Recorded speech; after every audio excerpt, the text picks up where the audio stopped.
Burli has expanded a number of things in the last 6 or 8 months or so. Our archiving system has become a bit more robust than it was before. There's more automatic archiving and better searching of it.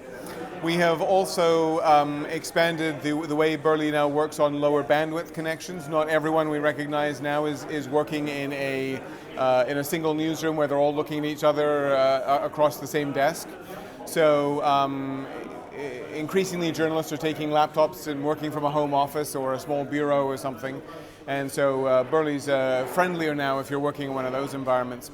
And our social media integration continues to expand, and so our ability to send and receive from things like Twitter, sending video to Twitter, multiple photographs to a Twitter feed at the same time, which is increasingly a reality. Even in a radio newsroom now, journalists are coming back with material that they have gathered on their mobile phone, and so they can send that video into Burli.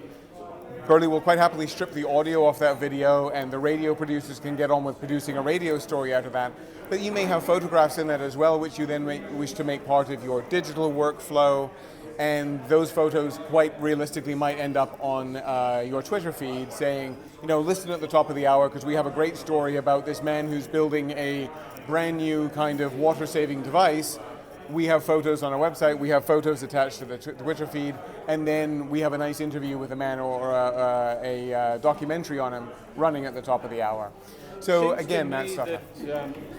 More and more newsrooms, as wire services get more expensive, are depending on social media almost as a wire service feed. Can you monitor things and pull them in? Absolutely. So monitoring a Twitter feed, for instance, Twitter really has become, I think, in our experience anyway, the social media of choice for journalists to keep an eye on what's going on. It's because a lot of politicians are on Twitter and they're quite active on it, and other journalists and others and so on in there as well.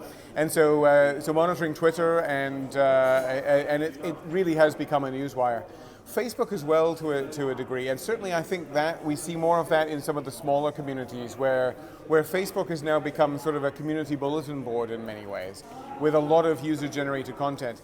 The tricky thing there is having integrated Facebook into Burli, then Facebook ran into some well-publicized challenges with funny, that Cambridge Analytica? Cambridge Analytica and some people from a country whose name will not be mentioned, who seems to be adding news that was not 100% reliable into Facebook and may or may not have affected election outcomes. And so Facebook, of course, took the only sensible precaution they could, which is to shut down some of that access, which has, for the moment anyway, included people like Burli. So our ability to interact with Facebook is now restricted. We live in hope that that will be opened up again once Facebook can work out mechanisms to make it sure that journalists in a small newsroom in a rural radio station somewhere who really want to use Facebook as part of their conversation with their audience, not just for them to send the news to that audience, but also for them to know what the community is speaking about and thinks is news and requires some journalistic follow-up. So we live in hope that that will be opened up. For now, that's a little restricted, but that'll come. And you're working on some projects in Canada and America and elsewhere where you're kind of expanding your access, kind of linking big newsrooms with tiny little newsrooms? Absolutely. Increasingly, we're finding that sharing news is becoming a big part of workflow. And whether that's because media groups have bought hundreds of stations and are realizing that they've now got hundreds of individual news silos, and then they're also paying a news service to tell them what's happening in Chicago. They've got a newsroom in Chicago. And if they want to know what's happening in Chicago, their best bet really is to ask their own people in Chicago.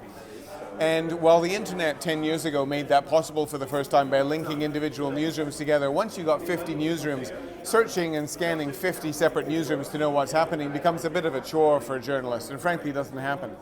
So now, if a journalist in Chicago has a story that might be of national interest, she can then push a button and have it shared in this national pool, and all the other 49 stations across the network all get that story, frankly, like it was a newswire. And we've been doing some version of that for some years now.